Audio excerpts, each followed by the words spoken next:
નમસ્તે મિત્રો, સિસ્ટમ ગુજરાતની નજીક આવી. આજે ગુજરાત રાજ્યમાં ભારેથી અતિભારે વરસાદ જોવા મળશે.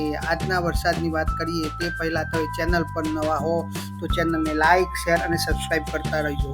વર્તમાન પરિસ્થિતિ જોતા જે બંગાળની ખાડીમાં જે સિસ્ટમ બની હતી તે સ્ટ્રોંગ રીતે ઉત્તર ગુજરાત ઉપર જોવા મળી રહી છે, જે આજ બપોર બાદ ગુજરાત રાજ્યમાં ધોધમાર વરસાદ જોવા મળશે. બપોર બાદની વરસાદની વાત કરીએ તો 850 લેવલ ઉપરના જે પવનો છે એ ગુજરાત રાજ્યમાં બોર્ડર ઉપરથી મધ્ય ગુજરાત સુધી પહોંચી રહ્યા છે, જેનાથી ગુજરાત રાજ્યમાં ભારેથી અતિભારે વરસાદ જોવા મળી શકશે. 700 એચપીએ ઉપર પણ ગુજરાત રાજ્યમાં સારો એવો ભેજ જોવા મળી રહ્યો છે, જેના પરિણામથી ઉત્તર ગુજરાતના સાબરકાંઠા, બનાસકાંઠા, પાટણ, મહેસાણા, અરવલ્લીમાં ભારેથી અતિભારે વરસાદ જોવા મળશે. વીજળીના કડાકા ભડાકા સાથે વરસાદ જોવા મળશે.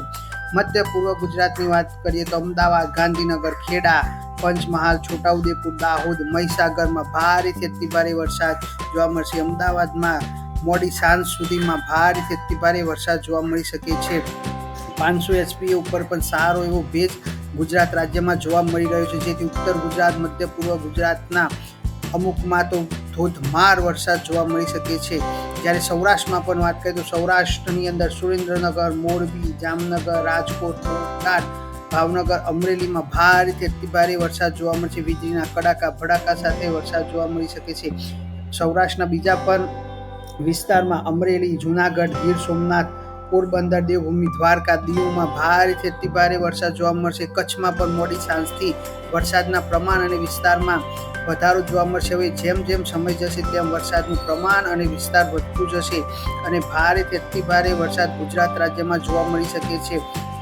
700 એચપીએ પરનો શિયર ઝોન પણ ગુજરાત રાજ્યમાં આખા ગુજરાતને કવર કરી જશે મોડી સાંજથી, જેનાથી ગુજરાત રાજ્યમાં ભારેથી અતિભારે વરસાદ જોવા મળશે.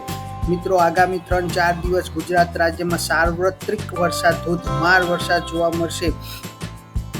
બહાર ગામ જવાનું ટાળજો અને સુરક્ષિત જગ્યાએ રહેવું. ખેડૂત મિત્રોને પણ વાડીએ કંઈ કામ ના હોય તો સુરક્ષિત જગ્યાએ જ રહેવું. ભારેથી અતિભારે વરસાદ આગામી 3-4 દિવસ ગુજરાત રાજ્યમાં જોવા મળશે.